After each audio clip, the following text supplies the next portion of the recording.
પહોંચી રહ્યા છો ક્રાઇમ રિપોર્ટર્સ ટીવી ન્યૂઝ. હવે જોઈએ અગત્યના સમાચાર. અંકલેશ્વર માંડવા નજીક આવેલી વિકાસ હોટલના કમ્પાઉન્ડમાંથી હિન્દુ ધર્મ સેનાએ કતલખાને લઈ જવાતા 50થી વધુ પાડાઓને બચાવ્યા છે.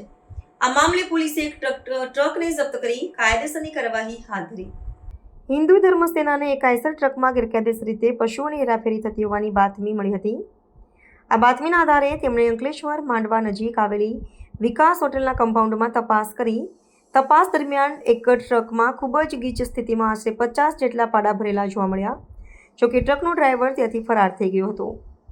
આ ઘટનાની જાણ તાત્કાલિક સ્થાનિક પોલીસને કરવામાં આવી હતી. પોલીસે ઘટના સ્થળે પહોંચીને ટ્રક જપ્ત કરી હતી અને પશુઓને સુરક્ષિત રીતે બહાર કાઢ્યા હતા. આ મામલે ઝઘડિયા પોલીસ સ્ટેશનમાં કાયદેસરની કાર્યવાહી હાથ ધરવામાં આવી છે.